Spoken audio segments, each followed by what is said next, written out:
दीवारों को खटखटाते रहिए, दीवारों में भी दरवाजे बन जाएंगे।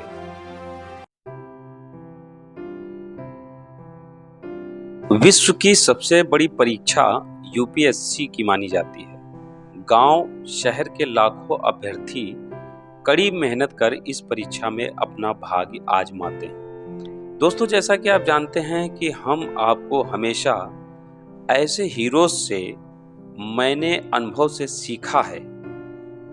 दोस्तों, यह शीर्षक हमने प्रख्यात कवि और लोक सेवक विश्वभूषण मिश्र जी की किताब का लिया हुआ है, जिसके लिए हम उनका आभार भी व्यक्त करते हैं। इस कार्यक्रम के अंतर्गत हम आपको ऐसे लोगों से मिलाते हैं जिन्होंने कड़ी मेहनत, आत्मविश्वास के दम पर प्रतिकूलताओं का पहाड़ लांघ कर विषम परिस्थिति में सम परिस्थिति पैदा कर अपना मुकाम हासिल किया है। इसी कड़ी में देवरिया की धरती के एक योद्धा हैं जिन्होंने गरीबी दर्द के समंदर में सफलता की नाव को चलाया है। यह वो शख्स हैं जिनके जीवन में अनुकूलता नाम का शब्द तो मिलता ही नहीं है। गांव का एक छप्पर वाला घर, लालटेन की रोशनी में पढ़ाई, कक्षा 5 तक तो किसी प्रॉपर विद्यालय में शिक्षा ही नहीं प्राप्त हुई। अपनी एकेडमिक शिक्षा कई वर्ष तक बिना बिजली के बारिश से रिसाते छप्पर के नीचे ग्रहण की। जी हाँ, यूपीएससी जैसी परीक्षा को 2-2 बार क्वालिफाई करने वाले ऐसे मेधावी अष्टानंद पाठक से मुलाकात के कुछ दिलचस्प पहलुओं और प्रेरणादायक घटनाओं से आप रूबरू होंगे। अष्टानंद पाठक की कहानी किसी फिल्मी स्टोरी जैसी लगेगी, लेकिन यह सच है। अगर आपको भी जीवन में कुछ पाना है और आपको भी लगता है कि आपने जीवन में विषम परिस्थितियां देखी हैं, तो कैसे उन परिस्थितियों को पार कर मुकाम बनाया जाए, देखें यह पूरा साक्षात्कार। जी, आपने एक बहुत अच्छी बात कही प्रश्न में ही कि फिल्मी अंदाज में एक जो जीवन रहा है, तो वास्तव में फिल्मी रहा है और बहुत ज़्यादा फिल्मी रहा है। फिल्मों में कैसे 3 घंटे की मूवी में दिखाया जाता है कि एक हीरो बिल्कुल रोड पर रह रहा है, झोपड़ी में रह रहा है, लेकिन उसके सपने बड़े हैं, और उस 3 घंटे की फिल्म के दौरान ही आपको ये दिखाया जाता है कि वो कैसे अपने मुकाम को हासिल करता है, अपने लक्ष्य को हासिल करता है। कुछ मिलती जुलती अपनी भी कहानी रही है। और अगर अनुकूलताओं की बात की जाए तो शायद कोई अनुकूलता रही ही नहीं जीवन में शुरुआत में, चाहे वो आर्थिक पृष्ठभूमि की रही हो।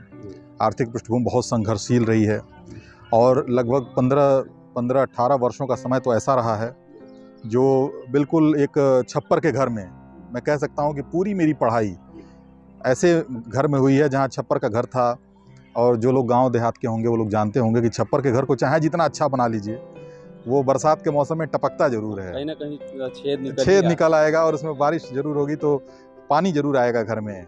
तो वो जो है एक छप्पर का घर, मिट्टी का घर, और उसमें आप पढ़ाई कर रहे हैं लालटेन की रोशनी में। अच्छा, गांव के जिस एरिया में मेरा घर था वहाँ पर बिजली नहीं आई थी, तो लालटेन का जो है एक सहारा था और लालटेन में हम पढ़ाई करते थे। बरसात के दिनों में आप पढ़ाई कर रहे हैं, लालटेन का शीशा एकदम से गर्म हो गया है, अचानक से ऊपर से पानी की एक बूंद टपकती है और जो लालटेन का शीशा है वो बॉम्ब की तरह ब्लास्ट करता है। उसका भी अनुभव हुआ होगा? बहुत अनुभव हुआ है।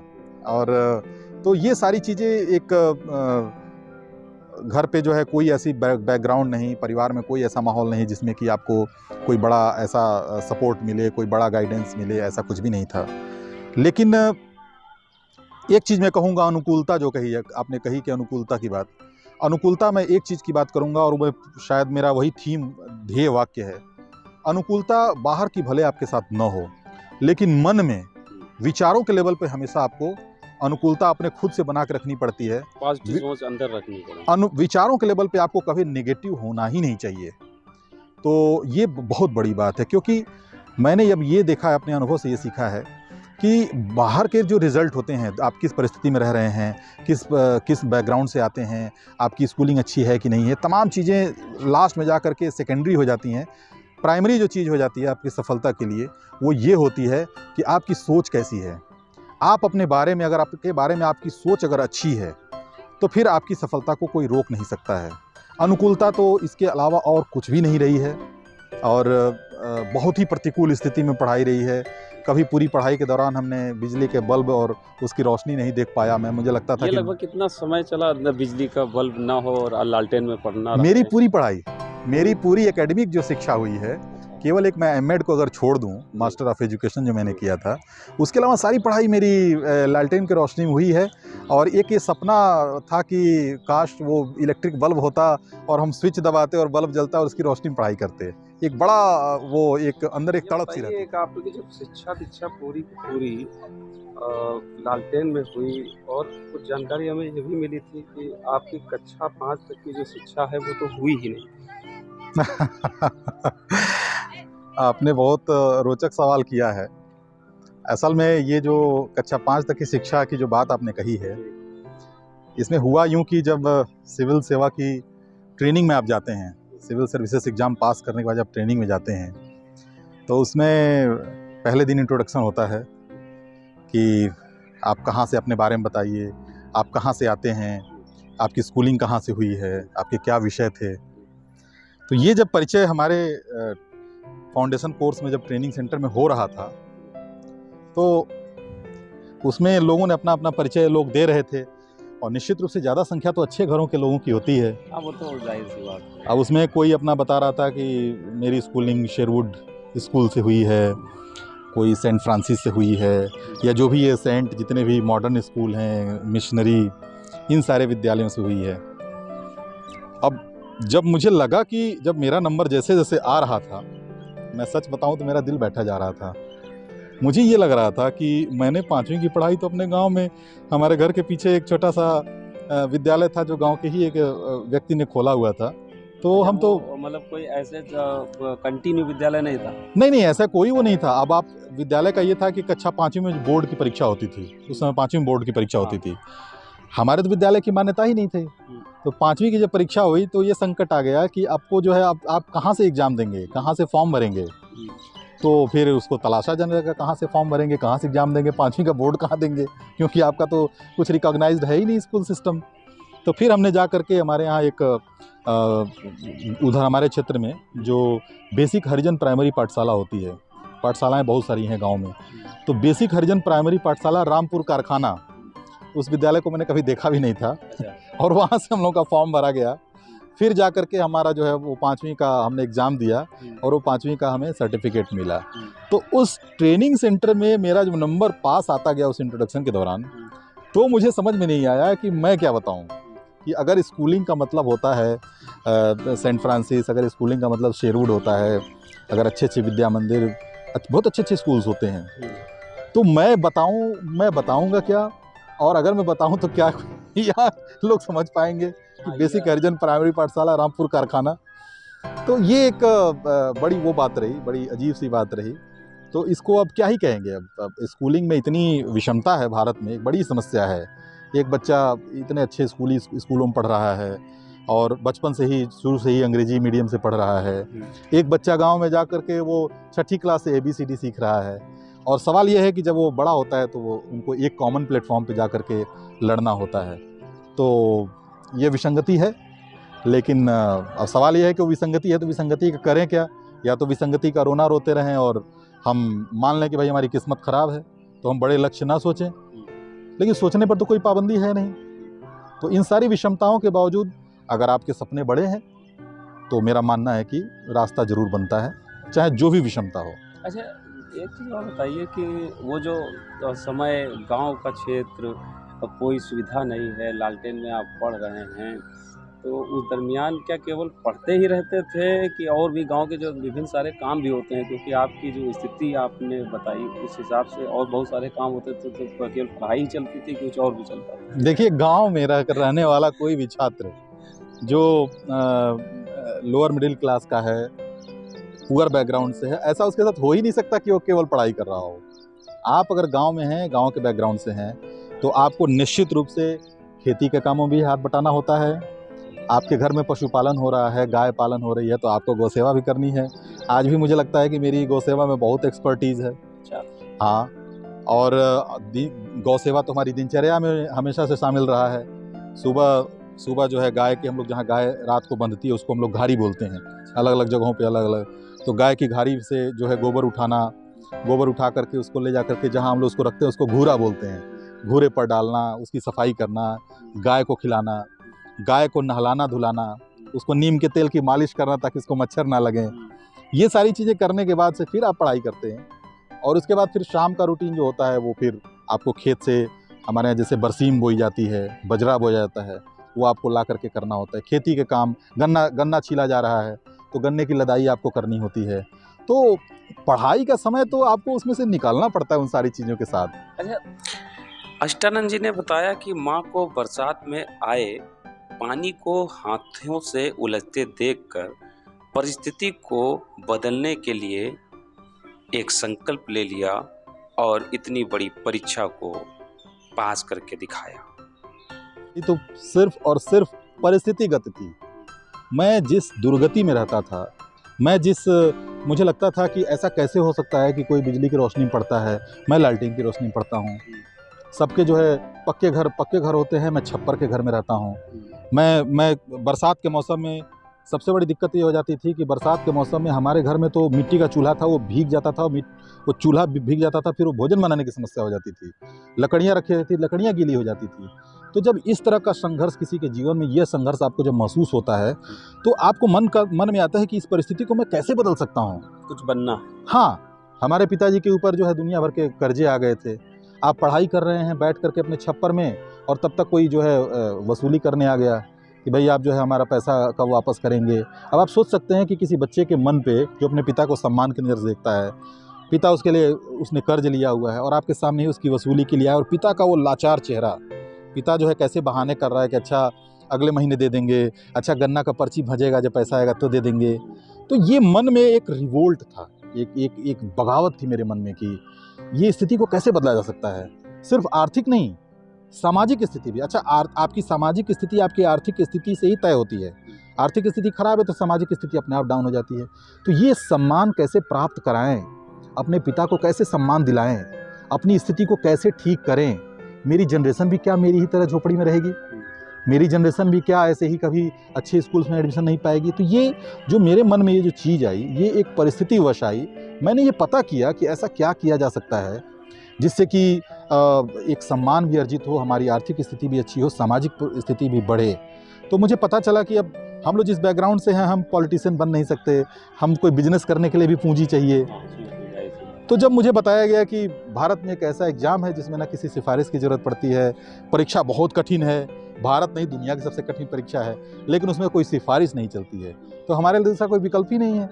तो कई बार परिस्थितियां आपकी ऐसी होती है जो आपको बहुत ऊपर जाने के लिए मोटिवेट करती हैं। कुल मिला के जो विकल्प नहीं था, इस वजह से इतना बड़ा संकल्प नहीं हुआ। हाँ, जैसे आप किसी ऐसी नौकरी की तैयारी करेंगे जहाँ पता चलता है कि नहीं, यहाँ से सिफारिश चल सकती है, यहाँ तो सोर्स लगाना पड़ता है। हमारा तो सोर्स कौन लगाएगा? जब आप फाइनेंशियली, इकोनॉमिकली हर तरह से कमज़ोर हैं, आपको सोर्स कौन लगाएगा? तो हम फिर उस चीज़ के लिए क्यों न जाएं जिसमें कोई सिफारिश नहीं लगती है, जो अपनी मेहनत से आप और अपने संघर्ष से और अपने इमेजिनेशन से पा सकते हैं, और साथ साथ उसको पाने के बाद आपकी जो वर्तमान परिस्थिति है उससे ना सिर्फ आप उबर जाएंगे, आपके माता पिता उबर जाएंगे और आपके आने वाली पीढ़ी उबर जाएगी। तो मैं तो ईमानदारी से बताऊं कि मेरे मन में इससे ज़्यादा IAS बनने का और समय नहीं था, उस समय बिल्कुल नहीं था। पहली परिस्थिति थी उसे बदलने की। जी बिल्कुल। अष्टानंद ने बताया कि लोगों से जब अपने लक्ष्य के बारे में बताया तो मजाक के पात्र भी बनना पड़ा। यहाँ तक व्यंग किया कि सोचने में क्या जाता है, अमेरिका के राष्ट्रपति बनने का सोचो। निराश होकर माँ को सुनाई दास्तान। माँ ने फिर ऐसा किया मोटिवेट कि वही उपहास बन गया सफलता का मूल मंत्र। अब जैसे मैंने ही जब मैंने ऐसे मेरे मुंह से कहीं निकल गया अपने गांव के कुछ लोगों के ही सामने कि मैं तो बड़ा होकर के IAS बनना चाहता हूं, तो मेरे सामने जो 2-4 लोग थे, वहाँ 1 मिनट का सन्नाटा था और उसके बाद फिर अगले 5 मिनट का ठहाका था कि अच्छा IAS बन जाओगे, अरे तब तो पहचानोगे। मतलब एक लगा कि ये क्या बात कर गए, ये कहाँ सोच रहे हैं। अब सुबह सुबह जो गाय का गोबर लेकर के अपने जो है घूरे पर डालने के लिए जाना होता था, सर पे लेकर के खांची में गोबर लेकर के। अब इसको ग्रामीण पृष्ठभूमि के लोग अच्छा समझ रहे होंगे। तो मैं एक बार सुबह लेकर के जा रहा था। इस घटना के बाद जब मैंने अनाउंस कर दिया कि मुझे ये बनना है, तो हमारी एक जान पहचान के ही व्यक्ति हैं और हम लोग से हंसी मजाक करते रहते थे। तो वो उधर से एक छोटे बच्चे को गोद में लेकर के लौट रहे थे। अब उन्होंने मुझे देखा वो खांची में गाय का गोबर लेकर के फेंकने जाते हुए। तो जो गोद में बच्चा था ना, उसका मैं चाचा लगता हूँ। उन्होंने एक ऐसा व्यंग किया, उन्होंने मेरी और उंगली दिखाकर कहा कि देखो बेटा, वो तुम्हारे कलेक्टर चाचा गोबर फेंकने जा रहे हैं। अब मैं इतना परेशान हो गया था कि मुझसे तिलमिला गया और इतना डिस्टर्ब हो गया मैं कि मैंने उनसे लड़ना शुरू कर दिया। मैंने कहा कि हाँ, विरोध जताया मैंने कि यार आप लोग कितनी ख़राब सोच है। एक तो आप लोग कुछ खुद नहीं सोचते अच्छा, और कोई अच्छा अगर सोच भी रहा है तो आप उसको जो है उसका समर्थन करने के बजाय व्यंग उड़ा रहे हैं। तो जब गोबर की खांची ले जा रहे अष्टानंद को एक व्यक्ति ने उनकी यूपीएससी की सोच पर मजाक बनाया तो उन्हें काफी गुस्सा आया और वो बहुत ही दुखी भी हुए और गोबर की खांची वहीं फेंक कर वह अपने घर चले गए और अपनी माताजी से सारी बात बताई। उस समय उनकी माताजी ने जो बात कही वो ऐसी जादू भरी बात थी, वो ऐसी प्रेरक बात थी जिसको सुनने के बाद अष्टानंद पाठक का आत्मविश्वास चौथे आसमान पर था और उन्होंने उस दिन से उस व्यंग के विचार को सकारात्मक रूप से लेकर ऐसी तरीके से मेहनत की, ऐसी लगन से मेहनत की कि वह अपने आप में ऊर्जा और शक्ति का स्रोत बन गया। हमारी माताजी आप पढ़ी हैं, ऐसा नहीं कहा जाएगा कि बहुत अच्छी शिक्षा है, लेकिन एक बड़ी इन्होंने एक ऐसी कही जो कि 20 साल से ज़्यादा हो गए और मेरी मार्गदर्शन। अचानक से उन्होंने कहा कि अगले वो व्यक्ति मिले तो उसको धन्यवाद देना। हमने कहा धन्यवाद क्यों देना, वो तो मजाक उड़ा रहा था, तो उसको मारने का मन कर रहा था, मेरी लड़ाई हो रही। उन्होंने कहा नहीं, एक बड़े पते की बात उसने कही है इस पूरी बात में। मैंने कहा इसमें पते की बात क्या है? उन्होंने कहा कि आपको उसने एक चीज़ ये कही है कि आपने कहा कि मैं सोच तो रहा हूँ, उसने कहा कि सोचने का पैसा थोड़ी लगता है, सोचो अमेरिका का राष्ट्रपति बनने का सोचो। तो ये तो कितनी बात आपको बता दी। आपको हमेशा शिकायत रहती है कि हम अच्छी स्कूलिंग नहीं हमारी हो पा रही, पैसा लगता है, अच्छे कपड़े नहीं मिलते हैं क्योंकि उसमें पैसा लगता है, अच्छा जो है आपको बहुत स्टैंडर्ड का भोजन नहीं मिलता है क्योंकि आप पैसा लगता है, नई साइकिल नहीं है आपके पास क्योंकि पैसा लगता है। सोचने में पैसा नहीं लगता है, ये एक ऐसा फील्ड है, इन्वेस्टमेंट है, वो पैसा नहीं लगता है। तो सोचने में अगर पैसा नहीं लगता है तो तुम क्यों नहीं सोचोगे? तो उसने तो तुमको जीवन का महामंत्र दे दिया। और मैं आपको बताऊं, वो बात ऐसी समझ में आई, जैसे होता है ना कुछ बातें ऐसे माहौल में कही जाती हैं कि बड़ी जिंदगी भर के लिए डिवाइन अनाउंसमेंट हो जाता है। वो जैसे आकाशवाणी पुराने जमाने में होती थी कि सोचने का पैसा नहीं लगता है, इसलिए बड़ा ही सोचो, हमारी माताजी ने कहा। और ये बात तब से लेकर के आज तक मुझे लगता है कि मैं हजारों विद्यार्थियों को बता चुका हूँ। ये मैं हर व्यक्ति से कहता हूँ, जब भी कोई मेरे सामने ऐसा विद्यार्थी आता है जो परिस्थितियों का रोना रोता है कि हम तो कोचिंग नहीं कर सकते, हम अच्छी स्कूलिंग नहीं हुई, तो मैं उसको बस यही बात दोहराता हूँ कि देखो सोचने में पैसा नहीं लगता है। और मज़ेदार क्या है, जीवन में हर चीज़ चाहे छोटी हो या बड़ी हो, उसकी शुरुआत सोचने से ही होती है। हम लोग इस विशाल प्रांगण में सुंदर से पार्क में घूम रहे हैं, सीधी सी बात है कि ये पहले जमीन पे नहीं आया, ये पहले किसी के दिमाग में आया, किसी ने सोचा इसको। तो सोचने से ही सारी सफल जीवन की सारी की शुरुआत होती है। ये मुझे उस व्यंग्य घटना से निकल करके वो बात समझ में आई और वो उसके बाद मैंने अपने जीवन का मूल मंत्र बना लिया कि अगर सोचने में पैसा नहीं लगता है तो अपनी सारी ताकत अपने सोचने में लगाऊंगा।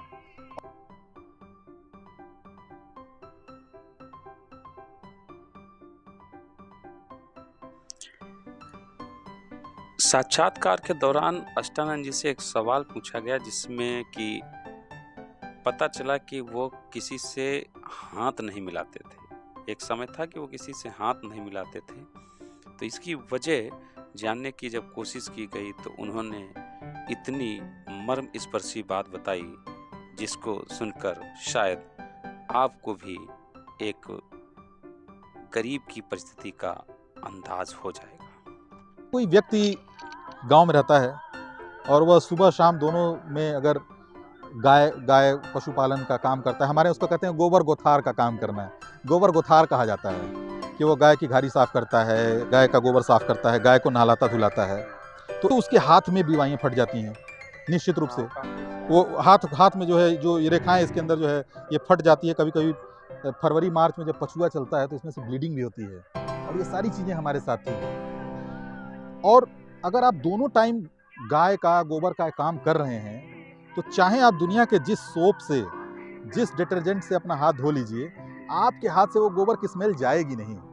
अच्छा, आपको तो इसकी आदत बनी हुई है, आप तो उस स्मेल के साथ रहने के आदी हैं, आपको फ़र्क नहीं पड़ता है। लेकिन जब किसी नए व्यक्ति के सामने आप जाएंगे और उससे हाथ मिलाएंगे तो उसको पता चल जाएगा कि आपके हाथ से स्मेल आती है।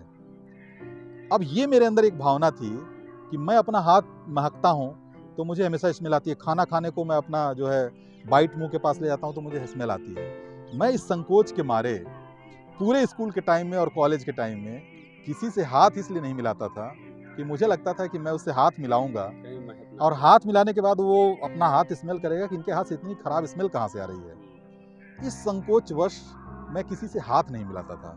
मैं कोई हाथ बढ़ाता था तो मैं नमस्ते कर लेता था। तो ये एक ऐसी परिस्थिति है, एक ऐसी इंसान के अंदर डिफेंस मैकेनिज्म है कि वो अपने को कैसे डिफेंस करता है, कैसे अपने आप को बचाता है। तो आपने जो कहा हाथ न मिलाने की कहानी, तो अभी जब कोरोना पिछली बार शुरू हुआ था 2020 से, तो एक ऐड टीवी में, न्यूज़पेपर्स में ऐड आता था कि हाथ ना मिलाइए, नमस्ते करिए। तो मैंने अपने मन ही मन कहा कि ये मैं कोरोना आने के 20 साल पहले से प्रैक्टिस मेरे साथ है। अभी भी मैं हाथ कोई बढ़ाता है तो मैं अभी भी वो आदत से नमस्ते कर लेता हूँ, जबकि आज मेरे हाथ में स्मेल नहीं है, लेकिन अभी भी मैं उसको, पीछे का जो है वो दिमाग में रहता है, वो कहीं ना कहीं रहता है मन में। तो ये घटना जो है उससे संबंधित है। अष्टानंद ने यूपीएससी की परीक्षा दो बार उत्तीर्ण करने के बाद में सबसे पहले तो उन्होंने अपनी माँ से किया हुआ वादा पूरा किया। उन्होंने अपना जीवन बदला और विश्व की सबसे बड़ी परीक्षा को पास करके अपने परिवार का नाम रोशन किया। लेकिन कहते हैं कि जिसको दर्द ने पाला हो तो वो दूसरे को दर्द को नहीं देख सकता है। तो इस कड़ी में उन्होंने अन्य इस तरीके के लोगों को सही मार्गदर्शन देने के लिए, दिशा देने के लिए जो काम किया वो बहुत ही काबिले तारीफ है। आज उनके चाहने वाले देश के कोने कोने में हैं जो उनको बहुत ही मानते हैं और उनसे हमेशा सीख लेते रहते हैं। मैं जिस पृष्ठभूमि में था उस पृष्ठभूमि में कुछ भी सकारात्मक नहीं था। भारत की सबसे बड़ी परीक्षा पास करने के लिए मेरे से अगर 10 क्वालिफिकेशंस पूछी जाएं, स्कूलिंग अच्छी हुई है, नहीं हुई है। अंग्रेजी जानते हैं, नहीं जानते हैं। अंग्रेजी का तो एक मज़ेदार चैप्टर हमारे जीवन में रहा है, जो इंग्लिश ना जानने का। क्या आपने जो है अच्छे विश्वविद्यालयों से पढ़ाई की है? नहीं की है। तो तमाम निगेटिव परिस्थितियों के बावजूद अगर मैंने केवल और केवल अपने सेल्फ मोटिवेशन और बड़ा सोचने और पावर ऑफ इमेजिनेशन, कल्पना शक्ति, कि बाहर की परिस्थिति कुछ भी हो, मन की परिस्थिति अपनी हमेशा मजबूत रखूंगा, मन के लेवल पे समझौता नहीं करूंगा। अब मैं आपको एक मजेदार चीज में बता देता हूं, याद आ जाए। मैं सर पे गोबर फेंकने जा रहा होता था, खेत में काट रहा होता था गाय का, और मैं चारों तरफ देख लेता था। जब मैं अपने आप को सुनसान पाता था, एकांत जब मुझे मिलता था, तो आपको सुन के शायद सबको हंसी आएगी, मैं बड़बड़ाता था। और क्या बड़बड़ाता था? सुरेश गाड़ी लगाओ, आज ऑफिस के लिए लेट हो रही है। मैं ऐसे ही किसी वर्चुअल मीटिंग को संबोधित करने लगता था कि आपने वो टाइमली जो है वो एक्सपेंडिचर का आपने जो है हिसाब किताब पूरा नहीं रखा, आपके पास इतने बिल्स पेंडिंग है, क्यों ऐसा हुआ है, यहाँ पर आपके सेक्शन में व्यवस्था खराब है, आपने क्यों नहीं देखी। और ये मैं चारा काटते हुए और गोबर फेंकते हुए बोल रहा होता था। मैं हमेशा इमेजिन करता था कि मुझे, चूंकि ये बात समझ में आ गई थी कि मुझे अफसर बनना है, और ये बात, और उसके बाद मुझे अपने एक मेंटल वर्ल्ड में अपने आप को मैं ऑफिसर ही ट्रीट करता था। हाथ महक रहा है, पढ़ाई करते हुए छप्पर से पानी टपक रहा है, लालटेन फूट जा रही है, लेकिन मैं उस समय भी मैं किसी को डांट रहा होता था कि अरे तुमने जो है लालटेन यहाँ क्यों रखी, तुमको चेंज करनी चाहिए थी। मतलब एक ब्यूरोक्रेटिक माहौल मैं अपने मन में बनाकर चलता था। तो ये क्या था कि आप वास्तविक दुनिया में कहीं खड़े हों, लेकिन अपने मेंटल वर्ल्ड में हमेशा वहाँ खड़े हों जहाँ पर आप अपने आप को देख रहे हैं। और इसका असर क्या है तमाम अक्षमताओं के बावजूद, तमाम विपरीत परिस्थितियों के बावजूद, अगर वो लड़का भारतीय सिविल सेवा बिना किसी कोचिंग के, बिना किसी लाखों रुपया खर्च किए अगर वो व्यक्ति निकालता है, तो निकालने के बाद मुझे लगा कि जीवन में इससे बड़ा चमत्कार क्या हो सकता है। हालांकि मैं अकेला नहीं हूँ, मैं बहुत सारे ऐसे लोगों को जानता हूँ जो ऐसी ही परिस्थिति में रह के निकाले। तो मुझे ये महसूस हुआ कि मेरे पास दो विकल्प है, या तो मैं चुपचाप एक ऑफिसर बन करके अपना भीड़ में कहीं खो जाऊं, जा करके मैं अपनी ऑफिस चलाऊं, ब्यूरोक्रेसी चलाऊं, और या फिर दूसरा ये है कि मेरे जैसे लाखों बच्चे, मैं तो वहाँ से सौभाग्यशाली हूँ, ईश्वर की कृपा है कि मैं निकल के आ गया, उन लाखों बच्चों को जो उसी परिस्थिति में पड़े हैं, जिनके अंदर ऊर्जा है। और मैं आपको बता दूं कि ग्रामीण क्षेत्र के जो बच्चे हैं उनके अंदर ऊर्जा बहुत है, उनके अंदर लड़ने की क्षमता बहुत होती है, संघर्ष करने की बहुत क्षमता होती है। क्या नहीं है? उनको एक ऐसा व्यक्ति जो ये बताए कि तुम ये कर सकते हो, दिशा देने की, सही मार्गदर्शन की, और उनको ये कराने की कि तुम कर सकते हो। बस इसी विचार पे मैंने सिलेक्शन के बाद से, और आज तो मुझे लग रहा है कि 8-9 साल होने जा रहे हैं, मैंने लगातार उन बच्चों को जिस भी प्लेटफॉर्म पे, ऑनलाइन ऑफलाइन जो भी प्लेटफॉर्म्स मुझे मिले, ऐसे बच्चे जो दिल्ली नहीं जा सकते हैं, ऐसे बच्चे जो कोचिंग नहीं कर सकते हैं, जिनके पास संसाधनहीन हैं, जो मेरी ही बैकग्राउंड से हैं, उनको मैंने गाइड करना शुरू किया। अच्छा, शुरुआत में तो ये एक पैशन था कि चलो, इसमें कुछ ये नहीं था कि कोई रिजल्ट निकल के आए या कुछ मुझे इसका फीडबैक मिले, ये एक पैशन था। 2-3 साल के बाद क्या हुआ, मुझे ऐसे बच्चे टकराने लगे, ऐसे बच्चे रास्ते मिलने लगे जो मुझे अपना परिचय देने लगे कि सर मैं ये बन गया हूँ, मैं डिप्टी एसपी बन गया हूँ, सर मैं इस बैच का आईपीएस बन गया हूँ, और इसमें सर आपने जो मेंस के समय वो जो टिप्स दिया था, सर आपने मेरी कॉपी चेक की थी, सर आपने मुझे इंटरव्यू के समय वो जो मॉक इंटरव्यू आपने लिया था, बड़ा अच्छा टिप्स दिया था, वो इंटरव्यू में वैसे ही क्वेश्चन पूछे गए। तो मैं तो बड़ा दंग रह गया।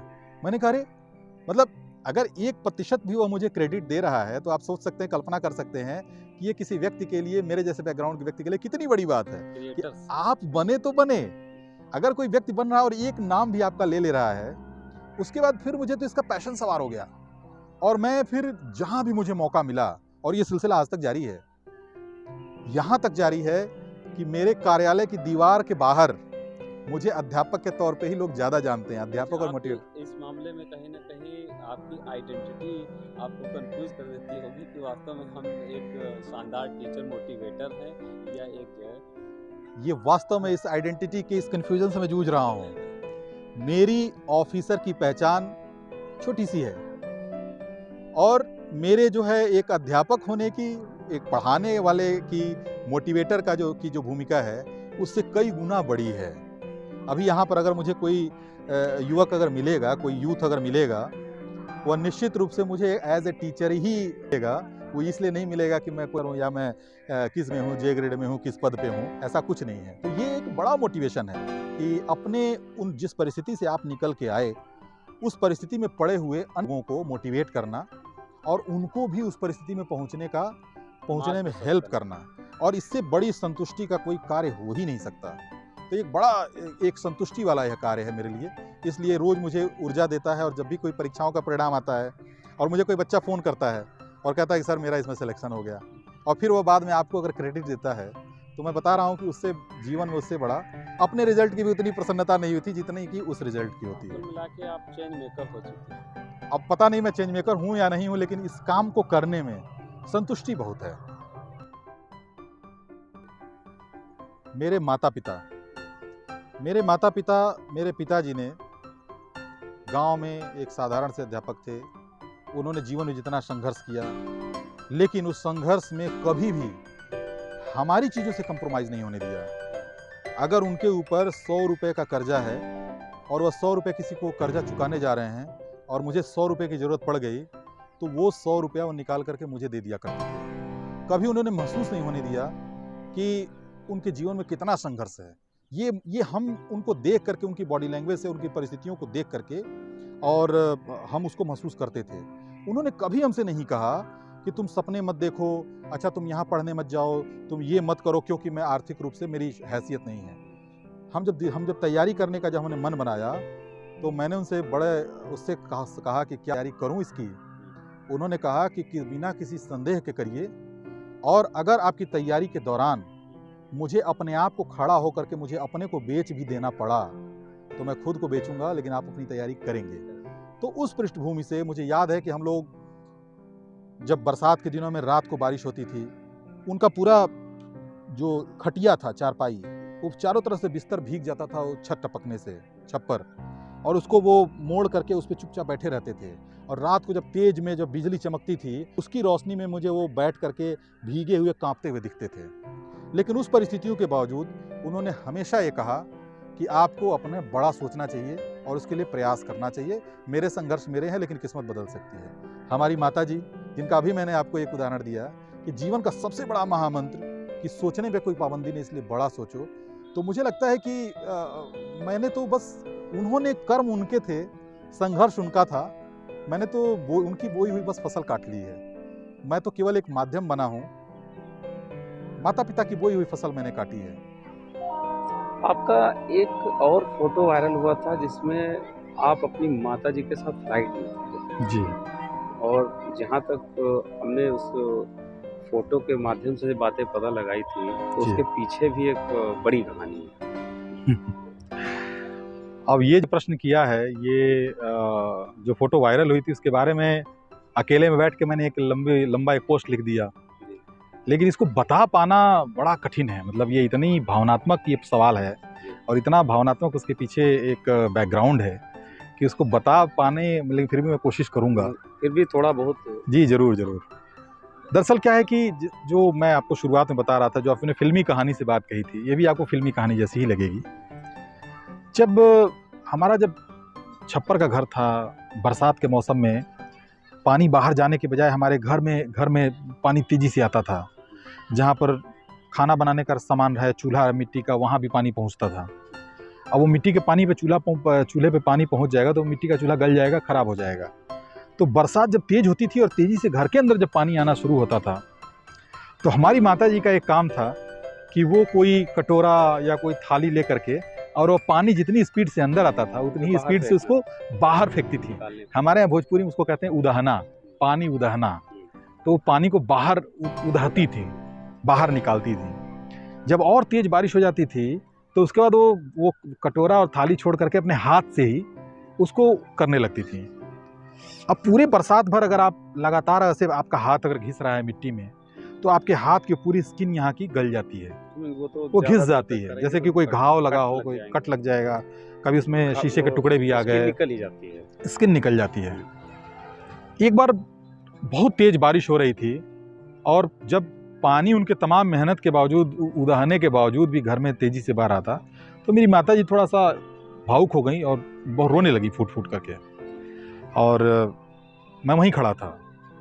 उनके मुंह से एक बात निकली कि लगता है कि इस पूरे जन्म में, इस जन्म में ये पानी ही उदाहते हुए मेरा हाथ गल जाएगा, मेरी किस्मत में ही लिखा है। और ये चीज़ किसी बच्चे के लिए जो अपने माता पिता को भगवान मानता हो, ये कितना तिलमिलाने वाली बात होगी। मैं एकदम से अंदर से हिल गया। मैंने माताजी का वो हाथ पकड़ लिया और मैंने कहा कि बस मेरे जीवित रहने की आप प्रार्थना करिएगा कि मैं जिंदा रहूं। 7वीं 8वीं कक्षा में पढ़ रहा हूं। काश सिविल सर्विसेज का एग्जाम 8वीं के ही बाद हो जाता, 8वीं ही इसकी योग्यता होती है। क्यों ग्रेजुएशन रखा गया है कि मुझे उतने समय का इंतजार करना है कि मेरी एलिजिबिलिटी बने। और आप केवल मुझे जीवित रहने की प्रतीक्षा का आशीर्वाद दीजिए, और मैं जीवित रहा तो मैं एक दिन ऐसा करूंगा कि आपको हवाई जहाज में घुमाऊंगा। बहुत बड़ी बात बोल दी मैंने कि आपको तो हवाई जहाज में, पानी उदाहना कैसे आप कह रही हैं, आपको तो मैं हवाई जहाज में घुमाऊंगा। बहुत बड़ी बात बोल दी। इसका भी थोड़ा व्यंग हुआ था। ये बात आई गई, खत्म हो गई। माताजी को मैंने एक ढांढस दिया। उस घटना के 17-18 साल बाद, 19 साल बाद, एक फ्लाइट इंडियन एयरलाइंस की हवा में है, कहीं जा रही है, और अचानक से पायलट का अनाउंसमेंट होता है कि I am your captain so and so, और दिल्ली से, लखनऊ से मुंबई तक की आपकी उड़ान ये अगले 40 मिनट में पूरी होगी। इस समय हमारा विमान धरती से, समुद्र तल से 35,000 फीट की ऊंचाई पर है। बाहर का तापमान -30 डिग्री सेल्सियस है। हम अभी खजुराहो के ऊपर से गुजर रहे हैं। और यह दृश्य था विंडो सीट पे, उस इंडियन एयरलाइंस की विंडो सीट पे हमारी माताजी बैठी हुई थी और उनके बगल में मैं बैठा था, उनको उसी हवाई जहाज की यात्रा कराने के लिए मैं लखनऊ से मुंबई लेकर जा रहा था। मेरा कोई इरादा, मैं कुछ ध्यान ऐसे मैंने नहीं दिया, लेकिन जब ये पायलट ने अनाउंसमेंट किया, कैप्टन ने जब अनाउंसमेंट किया, वो बात याद आ गई। तो पूरा जैसे पिक्चर की तरह रिवाइंड हो गया और मुझे वो वादा याद आ गया जो मैंने पता नहीं कब किया था, 18 साल 19 साल पहले, जब मैंने उनका हाथ पकड़ा था और मैंने कहा था कि घबराइए नहीं, ऐसा इस जन्म में केवल पानी काचना नहीं लिखा है, मैं आपको हवाई जहाज से घुमाऊंगा। अच्छा, सेम उसी टाइम पे जो एयर होस्टेस थी वो माता जी को सुबह का ब्रेकफास्ट रख करके गई, वो उपमा साउथ इंडियन और ये सारी चीज़ें, और माता जी बस उसको अब खाना शुरू करने वाली थी। मैंने अपनी मदर का वही हाथ पकड़ा और मैंने माता जी से कहा कि माता जी जरा दिखाइए तो आपका पानी काचने से कहाँ हाथ घिसा है। मैंने कहा था ना कि आपको एक दिन मैं हवाई जहाज से घुमाऊंगा।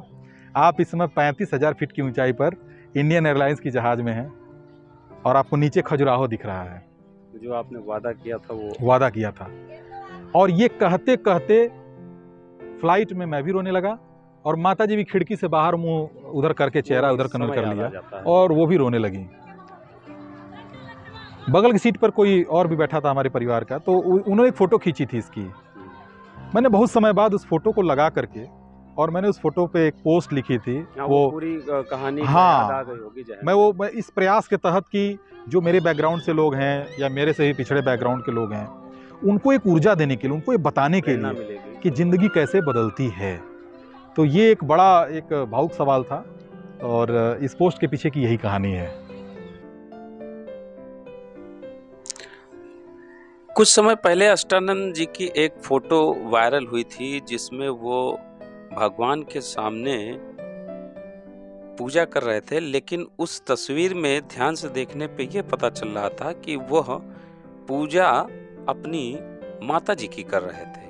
यह फोटो किसी ने खींच ली थी जो कि सोशल मीडिया पर वायरल भी हुई थी।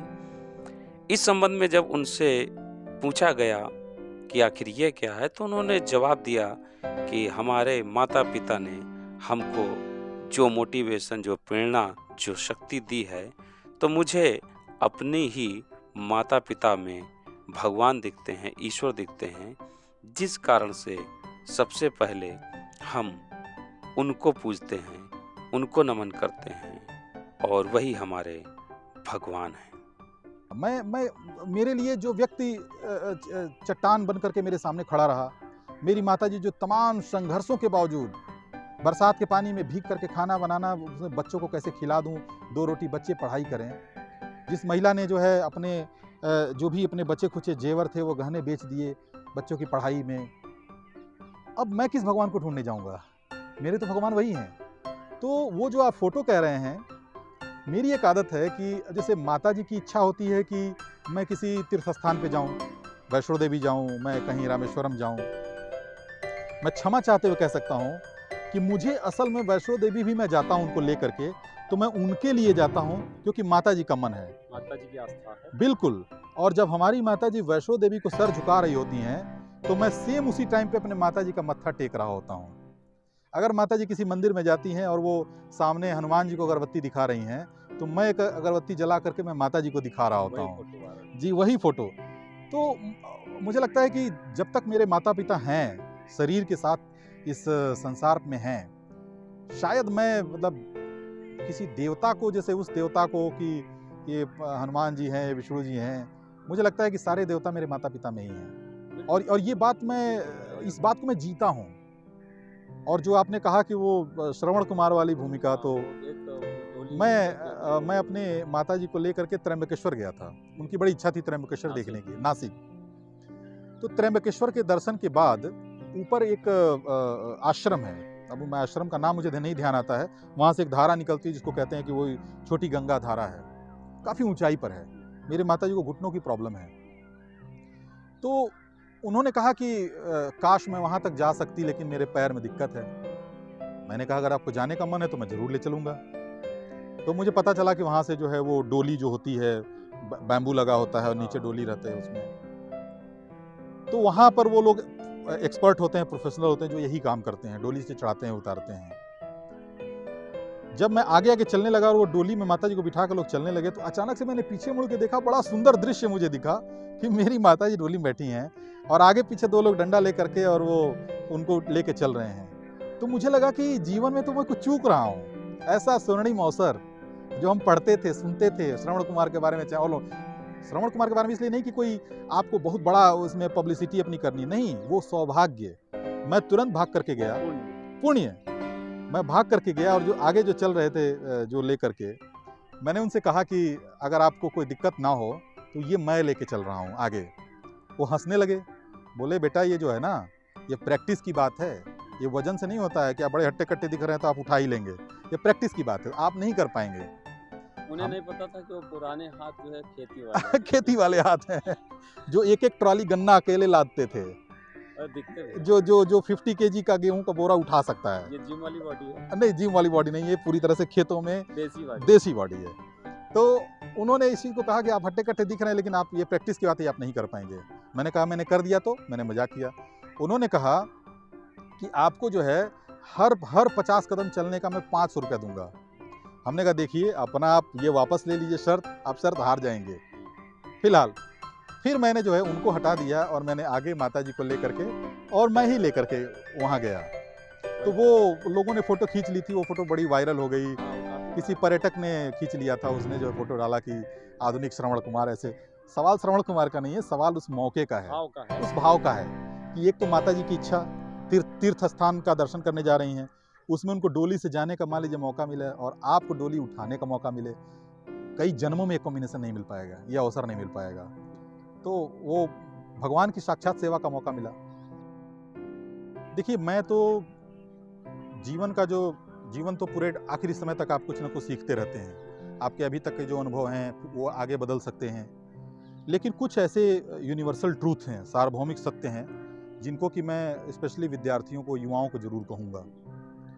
सबसे पहली बात मैं ये कहूँगा कि वो जिस भी परिस्थिति में हों, लोगों को लगता है ना कि हमारा दुख सबसे बड़ा है और सामने वाले का दुख कम है। बिल्कुल नहीं। कई बार ऐसा भी लगता है कि वो मान लेते हैं कि हम ये मकाम इसलिए नहीं पा सकते कि हमारे पास ये चीज़ नहीं है। बिल्कुल बेकार की बात है, एकदम बेकार की बात है। और ये मैं कह रहा हूँ इसलिए बेकार की बात है, अथॉरिटी से बोल रहा हूँ। तो आप किस परिस्थिति से हैं, आप धनी घर में पैदा, गरीब घर में पैदा हुए, आप वीआईपी एरिया हुए कि स्लम में पैदा हुए, ईश्वर को या जिसको भी आप मानते हो, उसको इससे कोई मतलब नहीं होता है। जीवन सफलता का सिर्फ इतना मतलब होता है कि आप मानसिक रूप से अपने आप को कहाँ देखते हैं, कल्पना शक्ति आपकी कहाँ, आपको, आप जिस परिस्थिति में भी हों, आपको हमेशा अपने बड़े लक्ष्य सोचने चाहिए, हमेशा बड़े लक्ष्य सोचने चाहिए। और बड़े लक्ष्य क्यों सोचना चाहिए, इसके पीछे मेरा लॉजिक ये है कि हम सारे लोग ईश्वर को मानते हैं और ईश्वर को ये भी मानते हैं कि ईश्वर सर्वशक्तिमान है, ओमनीपोटेंट, ओमनी प्रेजेंट, सर्वशक्तिमान है, हर जगह पर उपस्थित। अगर आप उसको अपना पिता मानते हैं, ईश्वर के आप पुत्र हैं, तो आपके अंदर भी वही शक्तियां भरी हैं। तो ये दुनिया की परिस्थितियां आपका क्या बिगाड़ लेंगी। तो कभी भी अपनी कल्पना शक्ति में नेगेटिव मत सोचिए अपने बारे में, ये सबसे बड़ा अपराध है। ना कभी छोटा सोचिए। और सेकंड नंबर पे मैं दूसरी बात कहूँगा, ऐसे तो बहुत सारे फार्मूले हैं, लेकिन जो रामबाण है जिससे आप जीवन की कोई समस्या पार कर जाएंगे, दूसरी चीज़ ये है कि जीवन में सबसे साक्षात देवी देवता आपके माता पिता होते हैं। अपने माता पिता को देवी देवता की तरह पूजिए, मैं कह रहा हूँ। सम्मान देना तो अलग बात है, मैं हाईएस्ट लेवल जो भी आप समझ सकते हैं मैं उसकी बात कर रहा हूँ। माता पिता को हाईएस्ट लेवल का सम्मान दीजिए, आपके जीवन में कोई बाधा आएगी ही नहीं। ये जिस फेथ से मैं कह रहा हूँ, उसी फेथ से इसको फॉलो करना पड़ेगा, करके देखिए समस्या नहीं आएगी। और तीसरी बात मैं कहूँगा कि आप कभी भी अगर आपको इस फॉर्मूले पे चल करके, इस मंत्र पे चल करके जीवन में सफलता मिल जाए, तो निश्चित रूप से को हमेशा पीछे मुड़ करके उस जगह को देखना चाहिए जहाँ से आप चल रहे हैं। उन लोगों का हाथ पकड़ना चाहिए जो उसी परिस्थिति में पीछे छूटे हैं, वो आपके बराबर तक उनको भी आने में मदद करेंगे। आप चाहे जिस भी रूप में करें, आप अपने जीवन का जो है समय घंटा दीजिए, आधा घंटा दीजिए, 10 मिनट दीजिए, आप जो अर्न करते हैं उसका 10% दीजिए, लेकिन उस पर जरूर खर्च करिए आप जहाँ से चल करके आए हैं। ये अगर आप नहीं कर रहे हैं तो ये कृतज्ञता है। अगर हम ऐसा करेंगे तो एक ऐसे जो दिए से दिया जलाने वाली बात है, एक ही समृद्ध और बहुत ही अच्छा समाज हम बना पाएंगे। चरागों से चरागों को जला सकते हैं।